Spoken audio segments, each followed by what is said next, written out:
Hey guys, it's Max. I'm here with Paul Nelson in Portland, where it's usually nice and green, but not today. It's beautiful, snowy out here, not a lot of people. And Paul Nelson, do you want to say a little bit about yourself? How's it going? It's Portland. We get the Portland crowd here, as you can see on the steel bridge.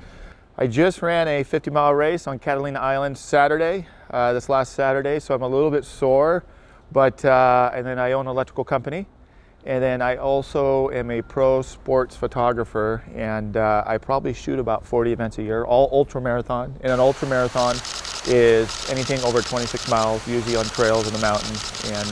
And you said you've done 300-mile races? I've run Western States 100-mile twice, and then I've run Run Rabbit 100 twice in Steamboat Springs, Colorado, up at altitude. So crazy. So he does sports photography, and today we're going to take a look at and compare the Nikon D5 with the A99 Mark II, and a lot of photo tests. We'll do a little bit of video.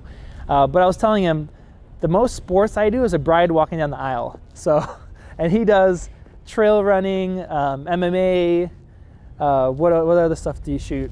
Like I said, the MMA and the ultra marathons, and then I do a lot of private athlete shoots. So a lot of athletes will pay me to do private shoots for magazines, for Nike, Ultra Shoe Company, a lot of stuff like that. So he does he pushes these cameras to their limits, and that's where we're going to compare the A99 Mark II, which is about $3 grand for the body, compared to the D5, which is a great camera, a lot more expensive, but you know, if that's what you're doing, that's worth the money. We're going to see how it stacks up to a pro level photography sports camera.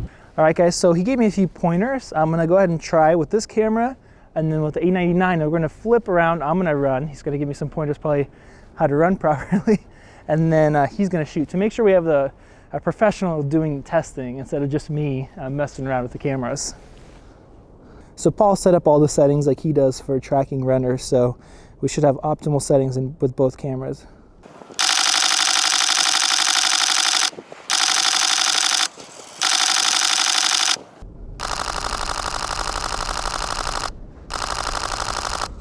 Well, there, you're not worried about the buffer.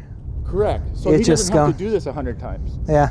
And that's what a lot of the athletes I mean, do. looking at the back of the LCD screen, I mean, that looks, we'll see on the computer, but obviously this is top of line camera.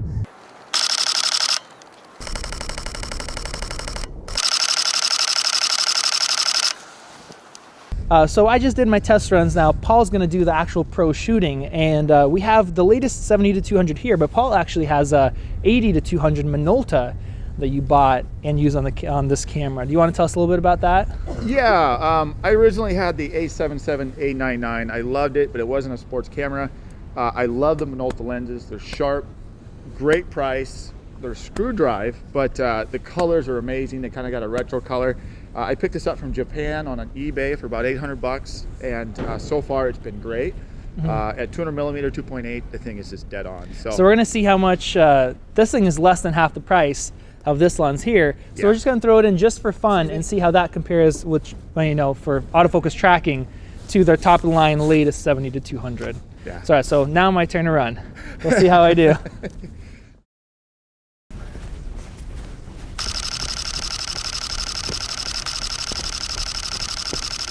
So we just redid a test, and I didn't start as far as I did before because the buffer fills up. And we wanted to see how it'll focus when I get closer to the lens before the buffer fills like it was in the past shot. So how's it look, Lisa, on screen as far as tracking? It looks good. Yeah, looks really good.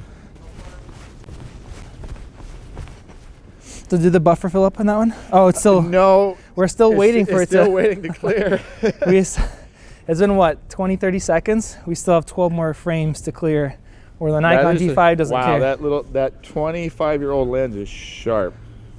Look at that. Wow.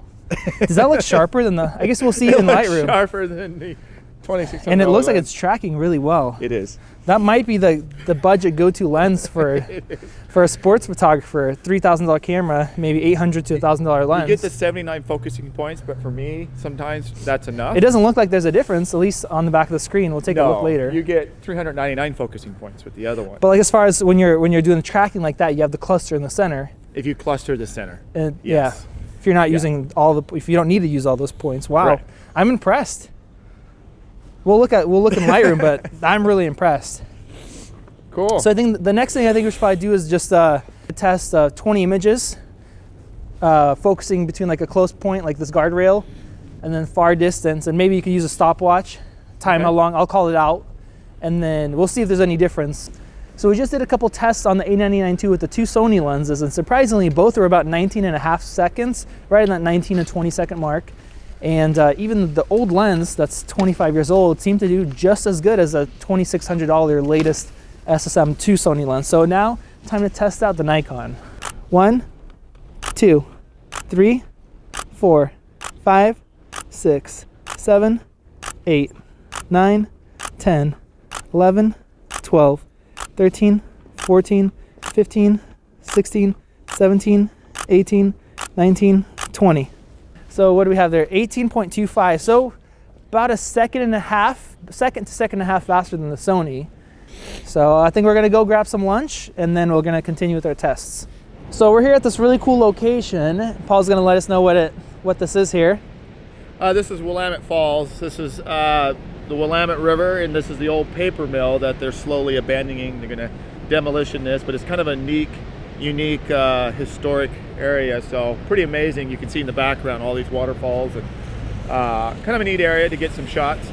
Yeah, we're gonna test a couple things here. We're gonna start off with testing the VC and the Nikon 70-200, compare it to the A99's IBIS, because none of the Sony lenses have built-in stabilization because it relies on the IBIS system. So we'll see how the IBIS stacks up to a lens with good stabilization. What's the lowest shutter speed we can get for hand holding? We're gonna test at 200 millimeters, so it is a tough test. 115. We'll punch in on the 115. A little bit of blur, huh? Yeah, that's you can tell. Hand hold at 200 millimeter. Yeah, it's pretty extreme. You wouldn't usually be doing this. Not 200 millimeter. Yes. No, so you'd be testing. This is an extreme test. So what does the 125th look pretty good? Let's take a look at the 125th. That's pretty good. Let's do a 150th and a 1/100 too. Okay. That way when we look in Lightroom, we could tell.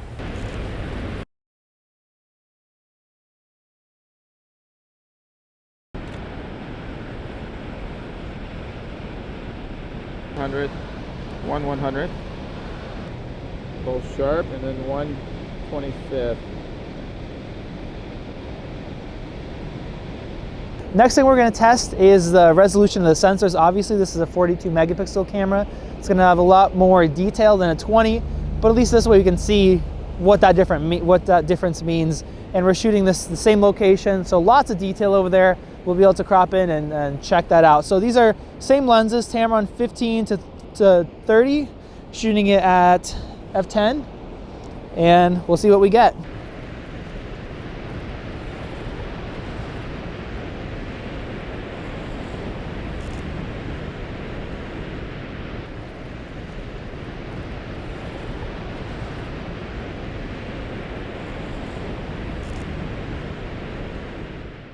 All right, guys, so we had a really long day of doing camera tests and driving around the city looking for food, places to eat with half the city or more shut down.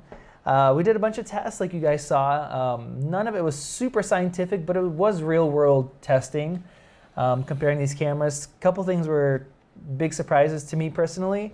We're just gonna go over the results of the test. So the first thing as far as the test that we did was tracking autofocus. And this is where a lot of people are looking at the A99ii is using it for sports photography, because it has a 12 FPS and then it also has a 42 megapixels. So it's kind of like, how is that going to work together and how is it going to track? The A99ii with the 70-200 SSM2 got 51 out of 59 photos. All right, so that sounds pretty reasonable, right? And then the 80-200, which is surprising, this is the 25-year-old lens, the screw drive, was 49 out of 58. So it was right up there. Very similar to the lens that cost more than double. And what about the Nikon? The Nikon didn't miss one shot. The D5 is an amazing camera. It's one I've been using the Pro bodies now for 5 years for sports, and it did not miss once. And we probably ran that, I don't know, 5 or 6 times. So, and the focusing we did was the subjects in the background and the runner coming towards us, and we did a bunch of those. And so usually that's where a camera has a hard time. Yeah, and when we were looking at the back of the screen, the Sonys looked like they were all in focus too. But when you look at the files on your computer, that's when you could tell, well, that's close, but it's not tack sharp. You know, I mean, the hit ratio is still about 80% roughly. It's still really good. But you're looking at the Nikon, and because of the buffer, we shot about twice as far. I kept running, and we were able to keep shooting and starting out earlier because the buffer didn't limit you. Where the Sony, about 60 raw images, and the buffer fills up, we had to stop. So the Nikon, I was honestly surprised. I wasn't expecting it to do that good, but. No, and you know, a lot of people are going to say, hey, do we need that big of a buffer? And if I'm doing a private photo shoot, let's say an athlete of some sort or a runner that's for Nike or something, it keeps them, the biggest complaint they have from other photographers that are shooting with like a 5D Mark III or a D810, they have to do the shot 5 or 6 times. They have to go back and do it over. Usually with me, they do it once or twice. Because I have the buffer, I can get the stride, I can get the arm swing. And you can choose the exact spot, and you know it's going to be in focus. Correct. So I thought the Sonys would do better than this because they seemed like they were doing it, but in reality. And we had 2 different lenses. We had the top of the line lens, and we had the old screwdriver Minolta lens on there, which to me it felt like was sharper. Yeah. And looking at the files for $700 to $900 off of eBay, seemed to do extremely well. That's impressive. Yeah, yeah, and it's small. It's lightweight. I really like that about the lens. That's true. You get 14-bit files. You get 200 raw files in a row, and you let up for about 5 to 6 seconds. You get another 200. With the Sony, because of the file size and the way the system works, you do have to wait probably a good 20 to 50 seconds for it to completely clear out the buffer. Yeah, I remember we'd reached the max at about 59, 60 photos. I'd stop. We're trying to look back at some of the files, and then it says, hey, we're loading files, right? And then we'd stand there for another 30 seconds, and it'd still be trying to get that buffer clear. Yeah, you know, I will say this, but what other camera can do that out there? What other camera that I know, the Canon version of the 50 megapixels, I don't think has that kind of buffer. No. I don't know of any other camera that can do that. So that is a testament to Sony. You got to give them credit. So it is still 42 megapixel raw compared to how big is that raw 21. file, do you think that is? 80 to 100 megabytes? I don't know if it's that big, but it's big. So this is one time where we should mention that there's no capability to have a medium-sized RAW or a small-sized RAW that you can with Nikon and Canon. So if you wanted, like if they would allow you to do a 20 megapixel RAW like you can with the Nikon or Canon systems, maybe you'd have easier time with the buffer because the files would be half the size. Where if you're in RAW, the only way to get a smaller RAW file is go into APS-C crop, which then you don't have a full frame anymore. So that'd be a good option. It would help, but it's not there. That would be a great option. Let's go on to the single autofocus point. This is something that I've tested in multiple different cameras. And here, basically, we're focusing on a close-up subject and then out to infinity, back and forth, and timing it. So D5 got 18.5 seconds, and the Sony got 19.5 with both lenses. So not a big difference, but it's a fairly easy test, but they were close. Some cameras I've tested, one camera was twice as fast as the other. So and you were focusing on a black rail. Yes. Yeah. So that's a good thing. I think the A99 Mark II did well. Mirrorlesses to me have had problems with shadows or something that's dark. Yep, exactly. Yeah. So the next thing we did is the A99 II has the IBIS, so none of the lenses have stabilization, where the Nikon doesn't have the sensor stabilization, but you have lenses that have that. So we did a hand-holding test, and we didn't do enough testing to really give a definite answer, but the IBIS does work. I think we can agree with that. He was shooting at 200 mil handheld, down to 1/50th, we'd get good results. Maybe we could even go slower than that if we, ran multiple tests and chose the best photo out of the bunch. But obviously, you're not going to do that. No. So I think the point of that was, well, can the IBIS keep up with a good lens that has really good stabilization? And it seems I would like it's say they're doing about it. equal. Yeah. It seems like they're about the same, definitely. It is nice having it in the camera and not worrying about a switch where I can program it to a button and turn it on and off. And then on the Nikon, not all your lenses are going to have stabilization, where on the A-mount system, any lens you put on there. Yeah, I like to use the old Minolta lenses, and I can just throw them on there, and I've got stabilization. And you have stabilization. Yeah. So next thing, resolution. Do you want to mention why you want the extra resolution in a sports camera? Because you have the D5, it's an amazing camera, but you still bought an A99 Mark II. Well, one, like you, I love technology, so I love cutting edge stuff. The other, you know, I still have my first camera was the A99 and the A77. I still have a soft spot for the Sony. And so when this came out, it got me excited because I always shoot with two bodies.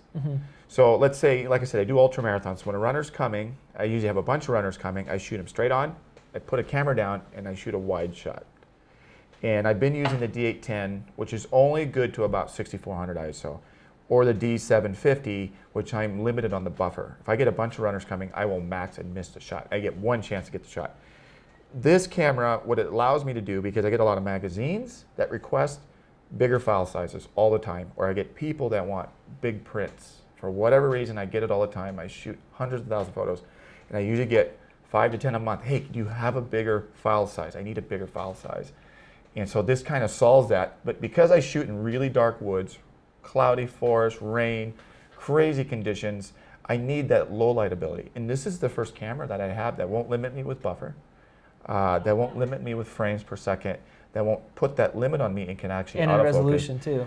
And the other thing I like to do is, because I do video documentaries, or I like to click a video on, it won't limit me with video. I have no problems focusing with focus peaking. The Nikon and Canon, it's a pain in the butt to try to manual focus. This, it's so easy to manual focus. So you've had all the Nikon cameras. Like you said, the D810, it was good resolution, not enough buffer, and low light wasn't good. The D750, the buffer wasn't good enough. And even though this A99 Mark II buffer isn't as good as the D5, it's still more than enough for what I need. Yeah, and then you still have good low light, and you still have high resolution. I don't notice much of a difference with the files. They're absolutely amazing. The files are great. They're better than the D5 if you ask me. And so, but the D5 is not necessarily about that. There's a lot more to it than, you know, just that low light ability. So true. So video detail, we didn't take a lot of look at the files. We only shot, that's only one video clip. And I do mainly video, so it was a good experience for me doing a lot more photo, especially sports stuff. But you guys can see side by side the video clips. I have a feeling the A99 is going to be a better 4K video file, just because it's taking the 15 megapixel in the crop mode and bringing it down to 8.3 4K. But you guys can see and judge for yourselves, and let us know what you guys think in the comment section. Moving on to dynamic range, we did some shots where we exposed for the snow outside, and then Paul was sitting here at this table. He was really underexposed, and what we did is we just lifted up those shadows, and so both cameras do really well, and they have good dynamic ranges. But we both kind of agreed that the A99 II was a little bit cleaner. In the shadows, when we looked at the logo on my jacket, it was definitely way cleaner on this logo. That really impressed me. And I usually underexpose, because a lot of times in a forest, I'll have the sun outside the woods just super bright with the mountain in the background. Then I have this dark trail. That is the worst thing you could ever do. And I don't want to flash a runner every time, and sometimes the flashes can't keep up. And so I underexpose and then pull it up. Yeah, so you save your highlights and then bring up the shadows. And they both do well. They both do well, if you're comparing it to some other cameras and stuff. And we tested high ISO, higher ISO. Yeah, we did a 200 and a 3200. I've got to freeze action. I need a minimum 1/500th to start freezing action. So. We also did a low light autofocusing test. So same thing, point to point, 20 images. 4, 5. And the D5 did 38 seconds. The A99 with the 80 to 200 screw drive did 38 seconds. And then for some reason, the really expensive $3,000. Yeah, $3,000 70 to 200, the latest one, did 48 seconds. It hunted a lot more, and it took a lot longer. And we had it set to only take a photo when it was in focus, and so it would just be hunting back and forth, where the old lens, 25-year-old lens, did a lot better. Interesting thing, when I was taking the photos, the Nikon, it would be basically almost instantly would focus. I was surprised. It would just pick up your face, but then it'd wait a little bit longer, and my guess is it would just make sure that it was perfectly in focus, and then it would take the photo. compared to the 80 to 200 would take a little bit longer and then it'd get it, and then the 70 to 200, the $3,000 lens, would hunt back and forth and take the longest. So that was just surprising to me how that old lens did so well. Yeah. And I mean, it was extreme too. I guess I should add that. You guys will see some of those photos. It was really extreme, but again, there's situations if you're shooting a wedding, I mean, there's just so many situations that you buy these type of cameras where, and you know, Sony's claim that this thing will focus -4, which it does. Yeah. I mean, I know using 5Ds that I shot weddings with, they would not do that. There's no way in this test that we did that they would focus. Like, even though the A99 with the latest lens was slower and it hunted more, there's just absolutely no way. That's when I would put it into manual and I just have to manual focus at a really low lit reception. Yeah. But this is doing I would feel comfortable using it at a wedding or an event that's a nightclub or anything else. Yeah. I would feel comfortable nailing that focus. If I got a paid gig to go shoot a band, I know it would nail the focus. And that's really what it's about. You just got to figure out the camera. It might be just a little quirky with a few things, but it looks like it gets the job done. The last thing is the low light test that we did with you, starting at 3200. The Nikon did do a little bit better. I think it's a little bit cleaner, but we also have to keep in mind that the Sony's doing double the resolution, right? Everybody says the more megapixels, the less the low light, or you want less megapixels for good low light. I mean, this thing is pumping out 42 megapixel files, and yes, it's a little bit worse, but they're close. They're really close. You could clean those up. The noise pattern's really good. I know there's a couple of other things you mentioned about the camera that you don't like. Do you want to talk about any of those stuff? I know some of the controls, the layouts. I don't like, it seems like using it, and I'm really careful not to try to get dust on the sensor. This new SLT mirror has some kind of film on it, and I've heard complaints on the forums and our Facebook page. It seems to attract dust. I tried to take a sensor swab to get it off. I tried to blow it off. It's having a real hard time coming off that SLT mirror. So I don't know. I ordered a new mirror. I just got frustrated. It was $60 on eBay, so I got a new mirror coming. We'll see if that keeps up as an issue. I might have to stockpile mirrors. We'll see. At least they're cheap. It is nice that it protects the sensor. So, and that was one thing I saw on my A7S II. That sensor was right there as soon as you took the lens off. It's really easy to get dirt on it. And then the other thing I didn't like, I think, was the button layout.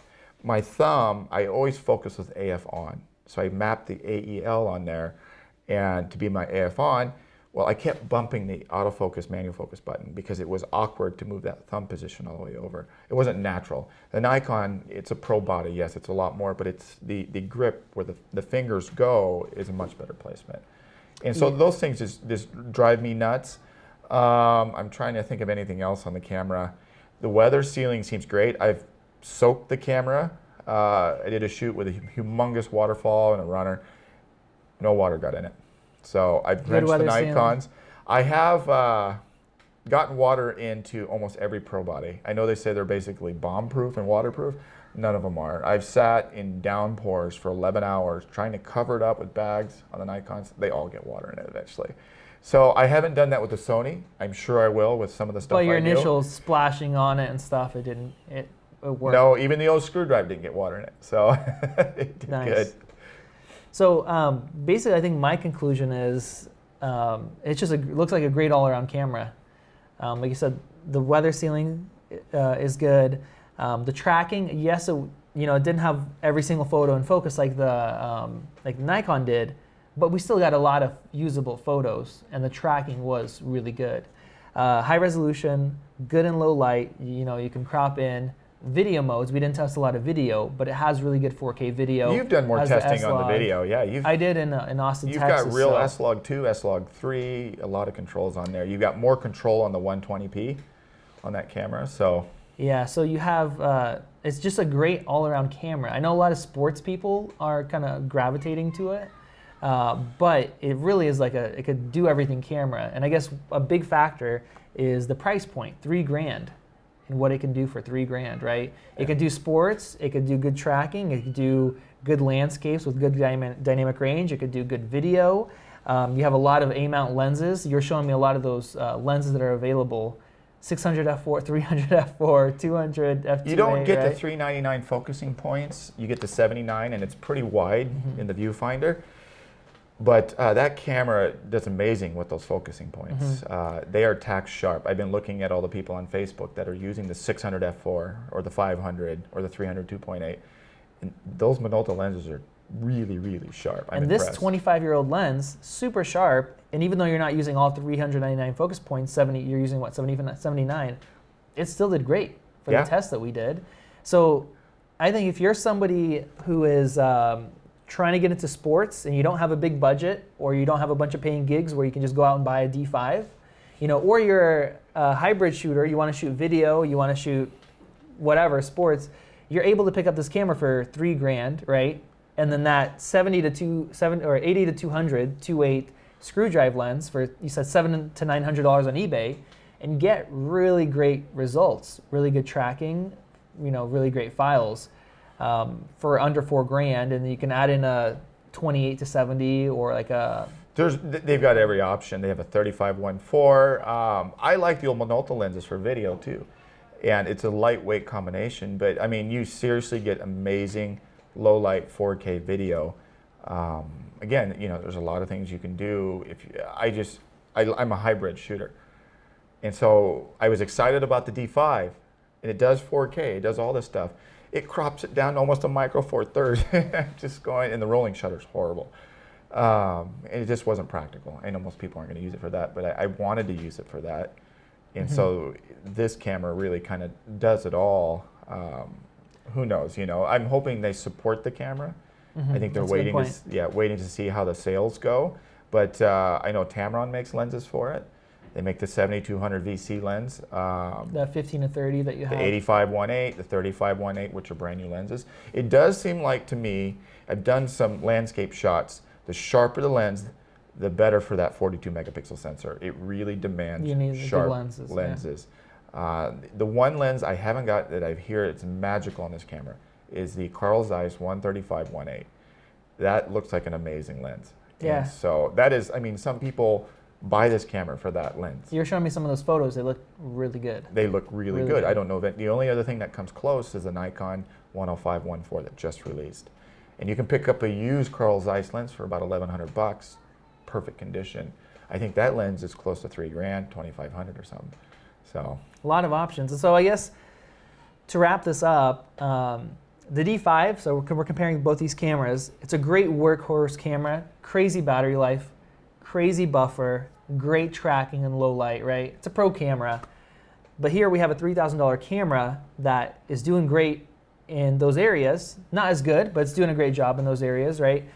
But then it's really flexible with video, with landscape, with the high resolution files with good low light, dynamic range, everything else. So I don't know, any final words? You're happy with the camera overall? Are you really impressed by it? I am happy, and I'm excited. Right now it's raining season here in Portland, Oregon, the Northwest. I'm excited for our race season to start. I've got a lot of mixed martial arts events. I'm excited to use it there. There's a lot of times I'd love to crop in across the cage, but the file just pulls apart.